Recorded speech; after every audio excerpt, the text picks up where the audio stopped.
Assalamualaikum warahmatullahi wabarakatuh. We from group 10 or last group, I will present language vitality and endangerment. And group 3 consists of me, Dainta Sukma Pranamukti, Arianto Yagi, and Saidatul Adha. Okay, for the first slide, I will explain what the language vitality.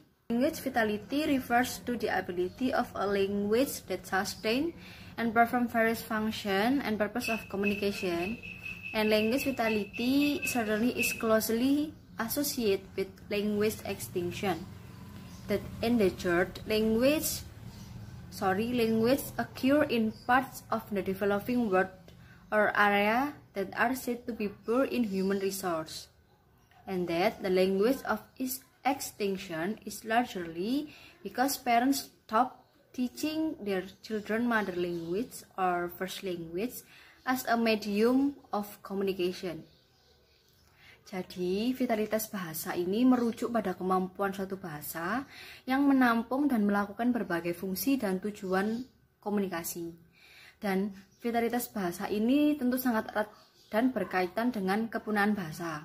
Bahwa bahasa-bahasa yang terancam punah sebagian besar terjadi pada negara berkembang, contohnya seperti negara kita, negara Indonesia, atau daerah yang tergolong miskin sumber daya manusianya.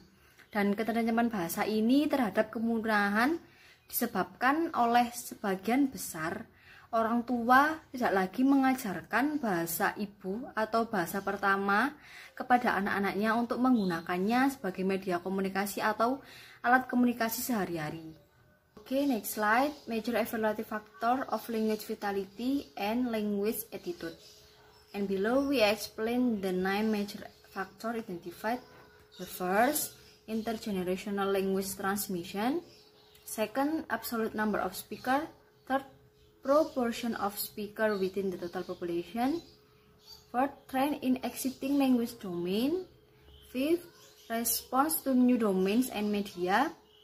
And the sixth, material for language education and literacy. The seventh, governmental and institutional language attitude and policy, including official status and use. And the eighth, community members' attitude towards their own language. And the last, amount and quality of documentation. And next, di language vitality dan language attitude ini mempunyai beberapa faktor. Nah, yang termasuk ke dalam language vitality yaitu faktor pertama sampai faktor yang keenam itu yang akan saya jelaskan. Dan yang termasuk language attitude itu faktor nomor 7 sampai faktor nomor 9. Nah, faktor 7 sampai nomor 9 itu akan dijelaskan oleh Arianto Yagi. Okay, next slide. I will explain the factor 1, intergenerational language transmission. The most common factor used in evaluating language vitality is that it is transmitted from one generation to another. Now, the meaning of the transmission itself is relaying a message from one person to another. And thus, the transmission of language was to pass on to future generation. And for example, I transmit a future tribal language to the next generation of my children and grandchildren.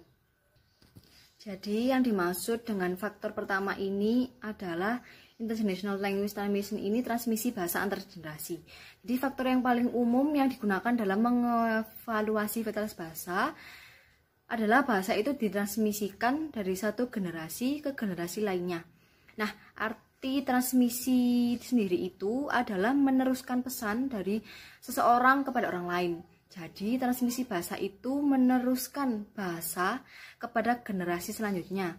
Misalnya, saya mentransmisi bahasa daerah saya, bahasa Jawa nantinya kepada generasi selanjutnya, yaitu anak saya atau cucu saya nanti. Nah, di situ ada tabel yang menjelaskan tentang degree of endangerment, grade, and speaker population. The first, degree of endangerment, safe. Grade 5, speaker population, the language is used by all age from children up. Dan populasi penuturnya di sini tidak terancam punah. Bahasa ini digunakan oleh semua anak dan semua usia dalam kelompok etnis tertentu. Yang kedua, unsafe Grade 4, the language is used by some children in all domains.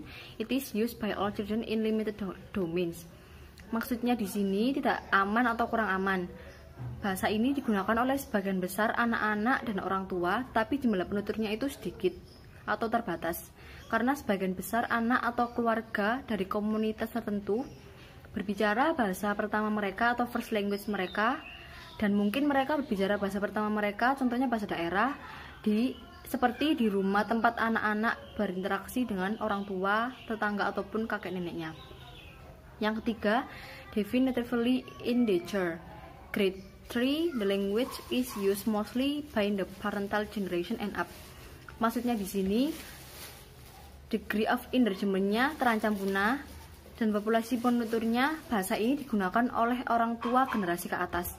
Dan bahasa pertama atau bahasa ibu sudah sangat jarang dipelajari atau dipakai dalam kehidupan sehari-hari. Jadi pembicara ini yang memakai bahasa daerah ini dari generasi orang tua saja. Dan selanjutnya pada tahap ini, anak-anak atau mereka yang berumur 20 tahun tidak menanggapinya dalam bahasa daerah tersebut. Yang keempat, severely endangered. Grade 2, the language is used mostly by the grandparental generation and up. Maksudnya di sini degree of endangerment-nya sangat terancam dan populasi penuturnya bahasa ini digunakan oleh. Oke, next slide. Factor 2, absolute number of speaker. It is impossible to provide a valid interpretation of absolute numbers, but a small speech community is always at risk. A small population is much more vulnerable to decimation, for example by disease, warfare, or natural disaster, than a large one. A small language group may also merge with a neighbor group and losing its own language and culture. Jadi faktor kedua ini, jumlah penutur mutlak yang dimaksud tidak mungkin memberikan interpretasi yang valid dari bilangan absolut, tetapi komunitas kecil lebih berisiko dari populasi, dan populasi kecil jauh lebih rentan daripada populasi yang lebih besar. For the next slide, Factor 3, proportion of speaker within the total population. The amount of speaker relates to the total population, and a significant group in language vitality, where group may refers to other ethnic, religious, area, or social groups and already identified by the speaker community. Jadi faktor ketiga ini yaitu proporsi penutur dalam total populasi. Maksudnya jumlah penutur berkaitan dengan total populasi dan suatu kelompok yang signifikan dalam indikator vitalitas bahasa, di mana kelompok bisa saja merujuk pada etnis, agama, daerah, atau kelompok sosial lainnya yang sudah teridentifikasi oleh komunitas pembicara. Nah, berikut faktor ketiga memuat tabel sama seperti faktor kedua, yaitu degree of endangerment, grade. Tapi bedanya di sini adalah proportion of speaker within the total reference population. Yang pertama, safe, grade 5, all speak the language. Tingkatannya aman, grade 5, dan maksudnya di sini semua bisa berbicara bahasa itu atau bahasa daerah. Yang kedua, unsafe, grade 4. Nearly all speak the language.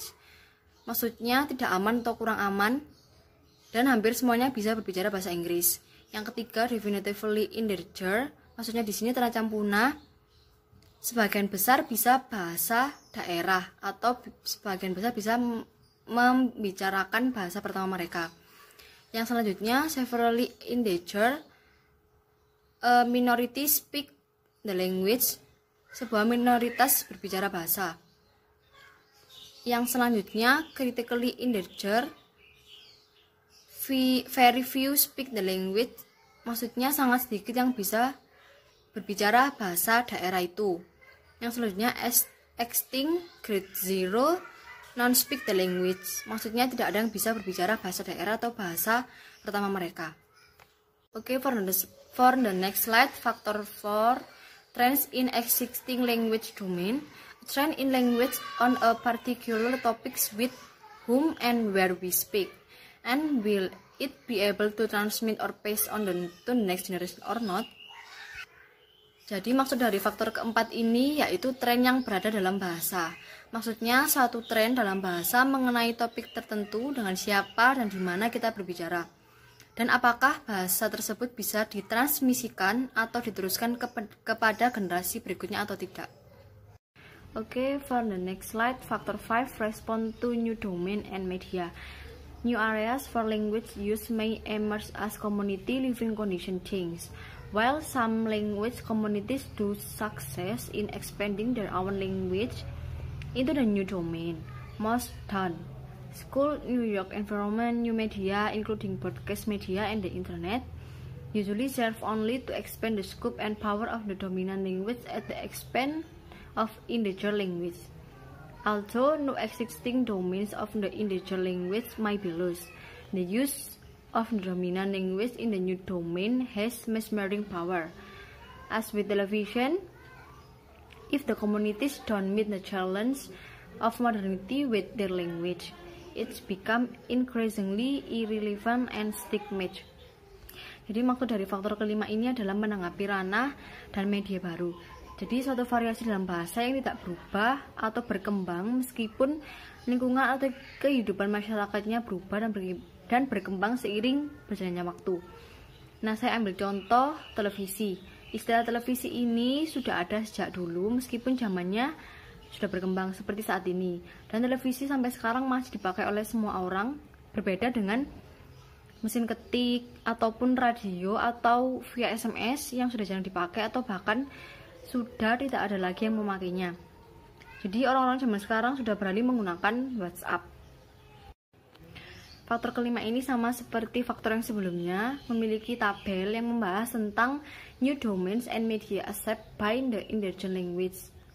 Yang pertama, dynamic, grade 5. The language is used in all new domains. Yang pertama, membahas tentang bahasa ini digunakan dalam segala ranah yang lebih baru. Yang kedua, robust or active, grade 4, and the language is used in most new dominant. Jadi bahasa ini digunakan dalam wilayah-wilayah yang baru. Yang ketiga, receptive, grade 3, the language is used in many domains. Jadi maksudnya bahasa ini digunakan di berbagai bidang. Yang keempat, coping, grade 2, the language is used in some new domains. Maksudnya bahasa ini digunakan dalam beberapa ranah yang baru. Yang kelima, minimal, grade 1, the language is used only a few new domains. Jadi maksudnya bahasa ini hanya digunakan dalam beberapa domains baru. Yang terakhir, inactive, grade 0, the language is not used in any new domains. Jadi maksudnya bahasa ini tidak digunakan dalam ranah apapun. Oke, the last factor, factor 6, materials for language education and literacy. Education in the language is essential for language vitality. There are language communities that maintain strong oral tradition and some don't with their language to be written in other communities. Literacy in their language is a source of pride. In general, however, literacy indirectly linked with social and economic development, and need are books and materials on all topic for various age and language abilities. Jadi maksud dari faktor ke-6 ini adalah bahan untuk pendidikan bahasa dan literasi. Maksudnya pendidikan bahasa sangat penting untuk vitalitas bahasa. Ada beberapa komunitas bahasa yang masih mempertahankan tradisi lisan dan ada yang tidak ingin bahasa mereka ditulis. Dan di masyarakat lain, melek huruf dalam bahasa mereka merupakan suatu kebanggaan tersendiri dan itu wajar. Akan tetapi, secara umum, pemberantasan buta huruf berkaitan langsung dengan perkembangan sosial dan ekonomi. Dan yang paling dibutuhkan oleh masyarakat yang buta huruf adalah buku dan bahan untuk semua topik yang diperuntukkan di berbagai usia dan kemampuan berbahasanya. Sekian penjelasan dari saya. Untuk selanjutnya, faktor ke-7 sampai ke-8 tentang language attitude akan dijelaskan oleh Arianto Yagi. Saya persilahkan. Okay, thank you. Now I will explain about language attitude. Language attitude that maintains promotion or abandonment of non-dominant language may be dictated by the dominant linguistic culture, be it regional or national. The linguistic ideology of a state may inspire linguistic minorities to mobilize their population toward the maintenance of their language, or may force them to abandon them.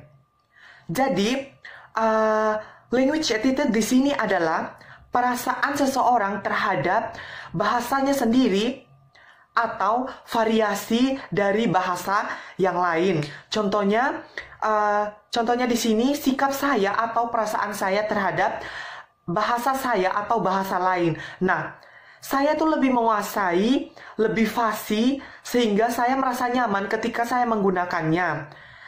Akan tetapi, berbeda dengan sikap saya atau perasaan saya terhadap bahasa lain. Contohnya, ketika saya menggunakan bahasa Inggris, di sini saya akan merasa kurang nyaman, kurang fasih, dan hal tersebut yang mempengaruhi ketika saya berbicara dengan bahasa tersebut. Nah, ini yang dinamakan dengan language attitude, yaitu bagaimana perasaan kita atau sikap kita terhadap bahasa tersebut. Okay, now I will explain about language attitude and policy in dominant and non-dominant language community.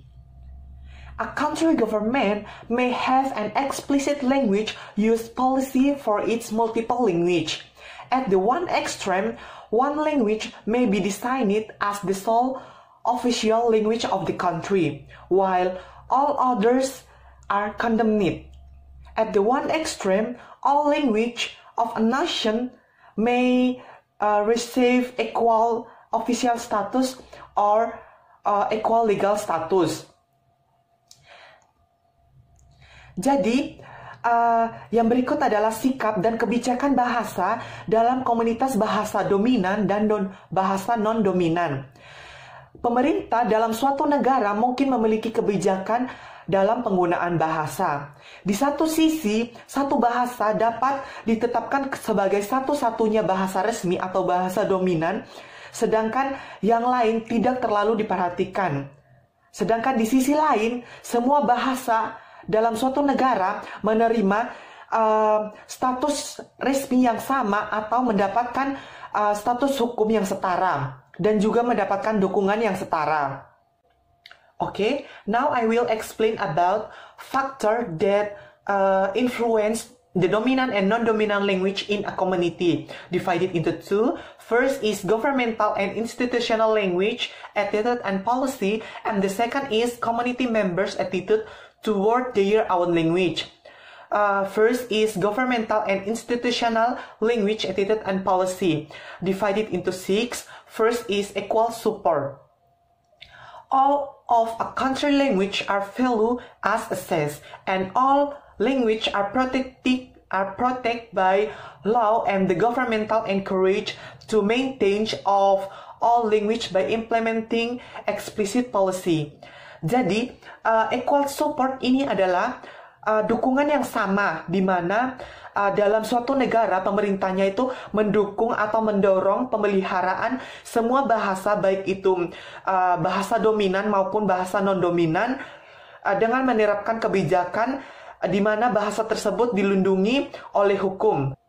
Contohnya di Maluku dan di Papua, di mana pemerintah di sana mendukung penggunaan bahasa dominan dan bahasa non-dominan. Kedua bahasa tersebut dilindungi oleh pusat pembinaan dan pengembangan bahasa di daerah tersebut.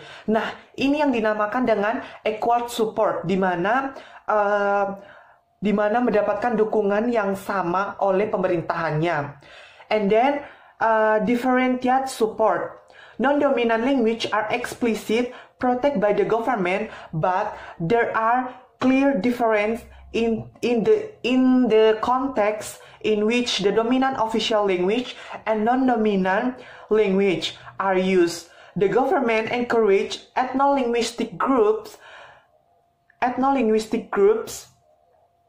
to maintain and use their language, most often in private domains rather than in public domains, for example, like school. some of domains of non-dominant language use enjoy high prestige.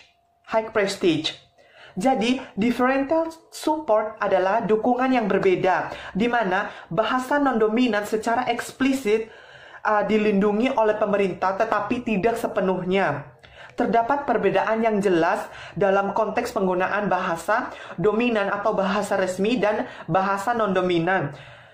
Di sini terdapat dukungan yang berbeda, di mana pemerintah mendorong kelompok etnolinguistik untuk mempertahankan dan menggunakan bahasa mereka sebagai bahasa domain pribadi atau bahasa rumah. Sebelumnya di sini saya ingin menjelaskan kelompok etnolinguistik adalah kelompok masyarakat pedesaan atau masyarakat yang belum mengenal tulisan.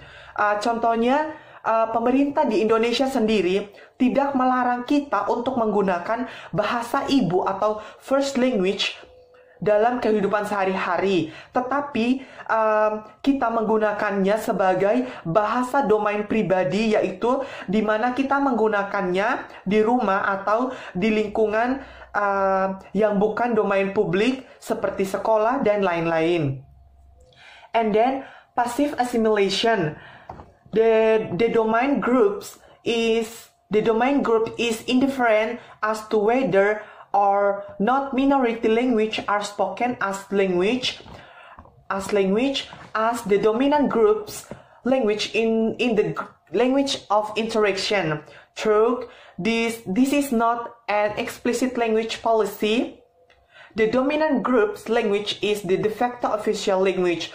Most dominant of non-dominant language use do not enjoy high prestige.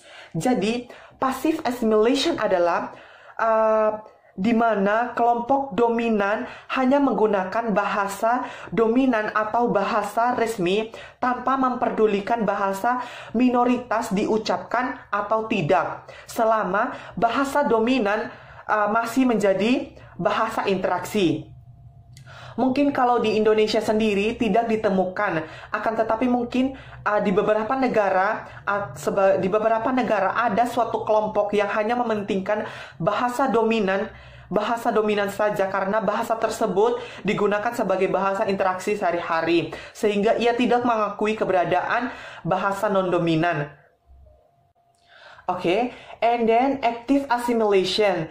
The government encourage minority groups to abandon their own language by providing education for the minority groups member in the dominant language. Speaking or writing in non-dominant language is not encouraged.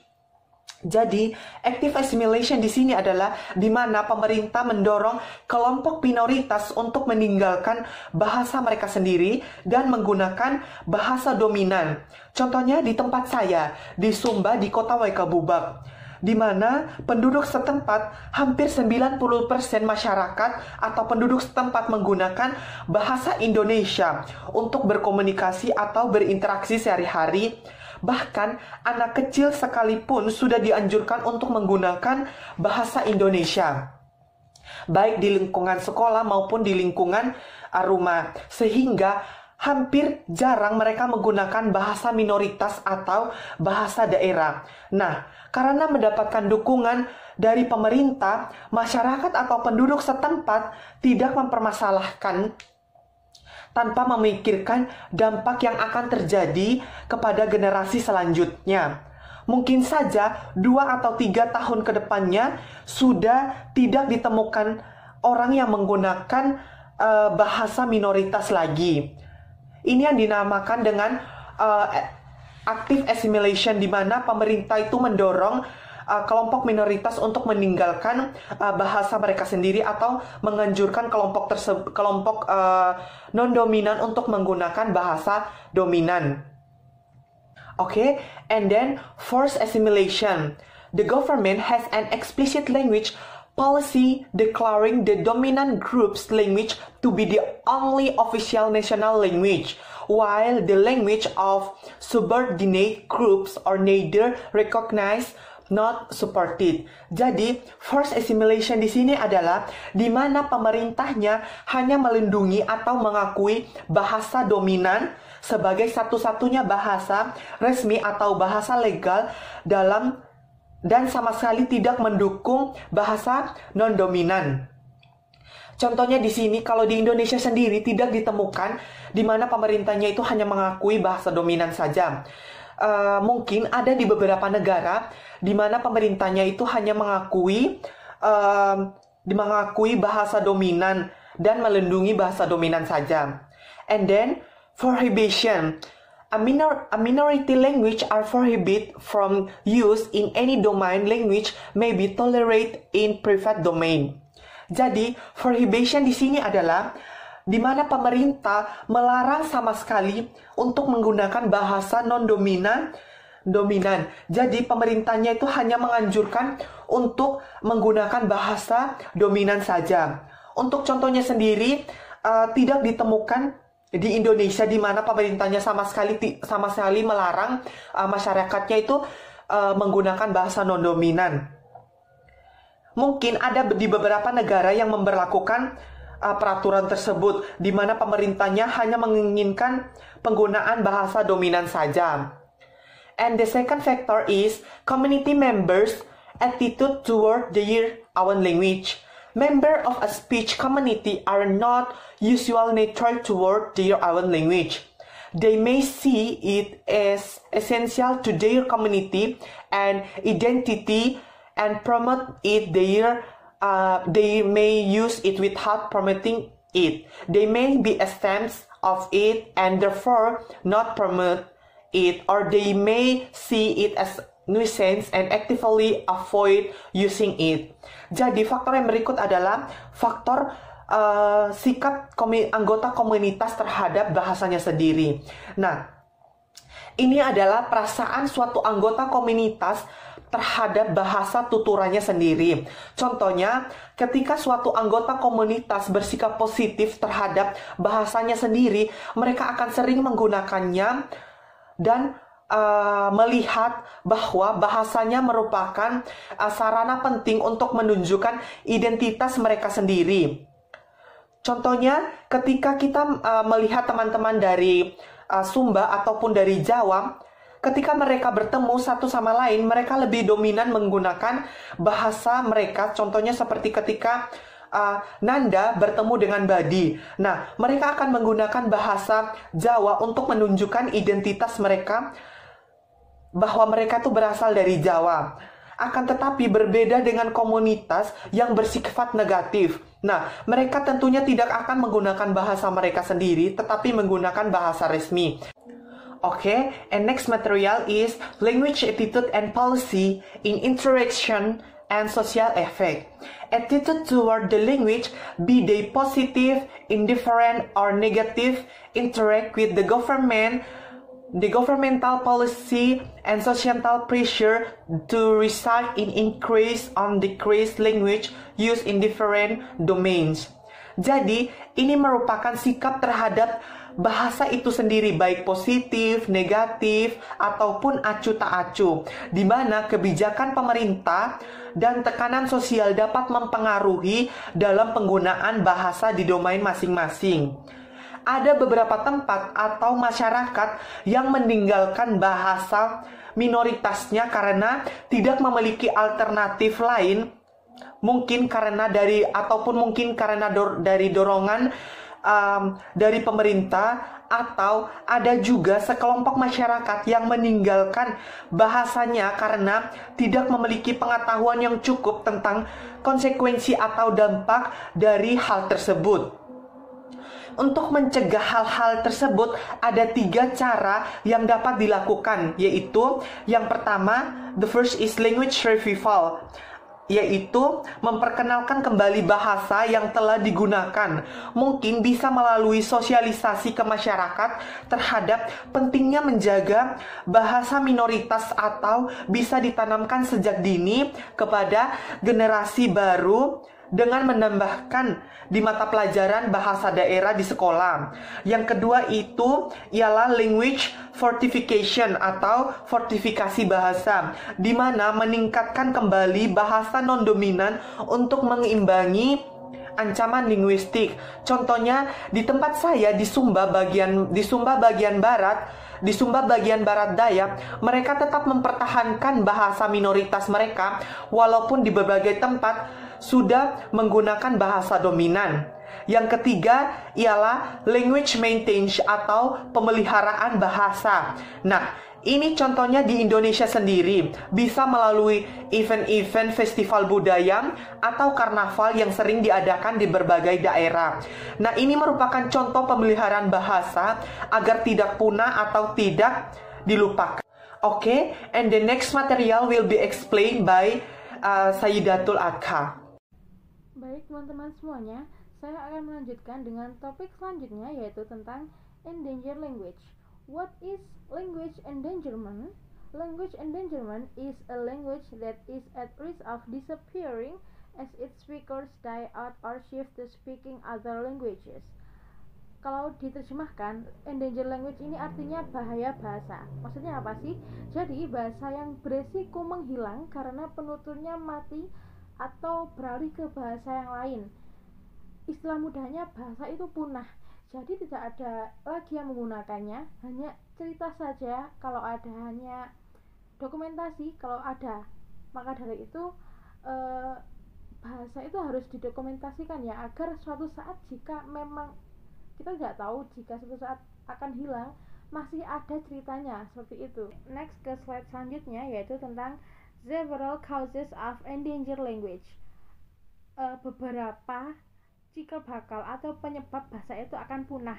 Yang pertama adalah the negative view of some language speakers that they consider their language backward and impractical.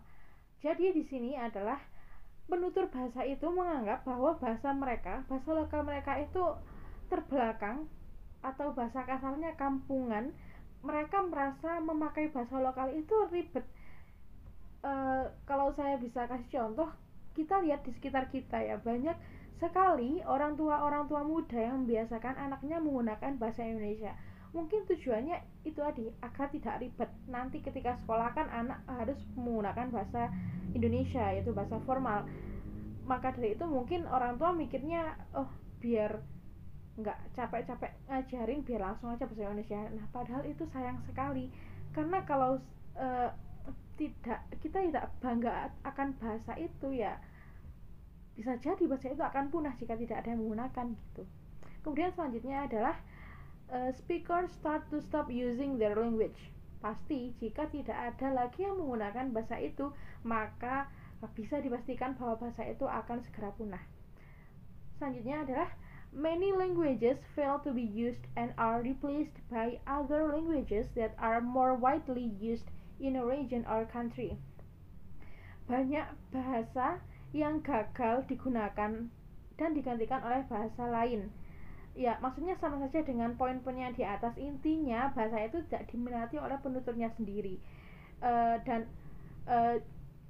penuturnya lebih prefer menggunakan bahasa yang regional, kayak misal bahasa lokalnya itu bahasa Jawa, bahasa Sunda, bahasa suku NTT, bahasa suku-suku lainnya, tapi mereka lebih sering menggunakan bahasa Indonesia. Kan harusnya kan seimbang ya, agar ya tidak melupakan jati diri kita, tapi kita juga bisa berkomunikasi dengan orang lain yang tidak menggunakan bahasa kita gitu. Seimbang antara bahasa Indonesia dan bahasa Jawa.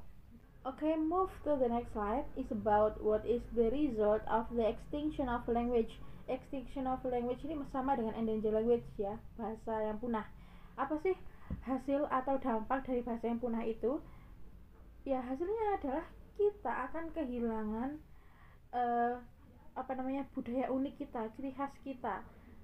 Dan kalau bahasa itu sudah mati, maka akan sulit untuk kembali lagi. Kebanyakan sih susah ya, tidak bisa kembali lagi ya, karena membutuhkan effort yang sangat kuat gitu. Bayangkan saja kalau kita ya di Indonesia ini kan banyak sekali bahasa lokal kita terbiasa diangkut dimanapun, ketemu orang logatnya beda dengan kita. Oh itu orang Sunda, oh itu orang Madura, itu orang apa gitu. Itu kan apa namanya, kita sudah terbiasa gitu, asik gitu dengan kita mengetahui oh itu pasti orang ini orang itu. Bayangkan saja kalau semuanya menggunakan bahasa Indonesia, apa ya, kan Indonesia ini poin plusnya, indahnya itu dari keberagaman itu, perbedaan-perbedaan itu. Jadi kalau perbedaan-perbedaan itu akan hilang, akan sangat disayangkan sekali, dan saya harapannya sih jangan sampai ya. Oke guys, next saya akan menjelaskan tentang supporting endangered languages. Saya akan menjelaskan tentang pihak-pihak yang mendukung tentang isu endangered language. Maksudnya bukan mendukung bahasa itu akan punah ya, tetapi mendukung agar isu ini terangkat, agar orang-orang ini sadar bahwa bahasa lokal itu sangat penting. Nah, pihak yang pertama yaitu adalah the role of the speech community, peran dari komunitas-komunitas yang bergerak pada bidang bahasa lokal. Maksudnya adalah komunitas-komunitas itu perkumpulannya mengharuskan untuk diskusinya, komunikasinya menggunakan bahasa lokal. Kalau saya beri contoh mungkin apa ya, perkumpulan komunitas wayang atau apa di Jawa mungkin seperti itu ya, saya kurang tahu. Selanjutnya adalah pihak external specialist and speech communities. External specialist ini siapa sih? Jadi external specialist ini adalah ahli bahasa, pendidik, dan aktivis. Di mana spesialis ini mereka lah yang melihat dan menganalisa tentang bahasa-bahasa yang akan terancam punah tersebut. Kalau saya bisa memberikan contoh, saya akan berikan contoh tentang sama Pak Munawir. Jadi Pak Munawir ini kan beliau pernah menganalisa tentang bahasa Jawa, apakah anak-anak sekarang ini masih banyak menggunakan Krama Inggil, Kramadia atau Ngoko gitu, dan hasilnya saya dengar Ngoko. Nah, pihak seperti inilah yang saya harapkan akan banyak, mungkin dari kita-kita ini akan menjadi salah satu dari spesialis eksternal ini ya. Apa namanya ya, tujuannya agar terangkat isunya, agar orang-orang sadar betapa pentingnya bahasa lokal. Oke, yang terakhir adalah what can be done. Apa yang bisa kita lakukan mulai sekarang? Jadi yang pertama adalah basic linguistic and pedagogical training. Memberikan pelatihan linguistik, metode pengajaran bahasa, pengembangan kurikulum, dan pengembangan bahan ajar kepada guru bahasa. Jadi ini lebih mengarah ke formal pendidikan gitu ya. Kalau kita ada aturan untuk menggunakan bahasa lokal gitu kan, kita mau tidak mau harus menggunakannya gitu. Kemudian selanjutnya adalah sustainable development in literacy and local documentation skill. Artinya pengembangan berkelanjutan dalam keterampilan literasi dan dokumentasi lokal. Ini melatih pekerja bahasa lokal untuk mengembangkan ortografi jika diperlukan, membaca, menulis, menganalisis bahasa lokal mereka sendiri agar semakin dekat dan harapannya bisa semakin mencintai bahasa lokal. Kemudian selanjutnya adalah supporting and developing national language policy, mendukung dan mengembangkan kebijakan nasional. Kebijakan nasional harus mendukung keragaman termasuk bahasa yang terancam punah. Lebih banyak ilmuwan sosial dan humanis dan penutur bahasa yang terancam punah itu sendiri yang harus terlibat aktif dalam perumusan kebijakan bahasa. Nah, kalau yang ini kebijakan nasional ini melibatkan pemerintah. Pemerintah harapannya sih sadar ya kalau masyarakat ini masih tetap harus menggunakan bahasa lokal seperti itu. Kemudian selanjutnya adalah supporting and developing educational policy. Kalau yang tadi kebijakan nasional, nah yang ini adalah kebijakan pendidikan. Di sini UNESCO, ini karena saya mengambil dari buku UNESCO materinya. Di sini UNESCO telah berperan penting dalam perkembangan ini melalui pernyataan kebijakannya. Apa yang dimaksud pendidikan bahasa ibu bagaimanapun seringkali tidak mengacu pada pendidikan dalam bahasa luhur, melainkan pada pengajaran bahasa-bahasa ini sebagai mata pelajaran. Bagus sih kalau saya lihat kalau bahasa lokal dijadikan mata pelajaran, Yang saya rasakan dulu, saya terakhir MI ya waktu SD. SMP itu sudah tidak ada. Mungkin akan bagus jika diteruskan sampai jenjang SMP atau SMA seperti itu. Okay, the last, improving living condition and respect for the human rights of speaker communities. Artinya, meningkatkan kondisi kehidupan dan penghormatan terhadap hak asasi manusia. Misalnya, program HIV or AIDS, pengentasan kemiskinan, dan lain-lain yang berhubungan dengan kesehatan. Apa sih hubungannya dengan kesehatan dengan punahnya bahasa? Jadi teman-teman, agar penuturnya bahasa yang akan punah itu lebih bertahan lama hidup, maka kan dibutuhkan kesehatan. Kalau bertahan hidup lebih lama, maka bahasa lokal itu pun akan terus hidup, seperti itu. Baik teman-teman semuanya, that's all our presentation. We are sorry if we had a mistake.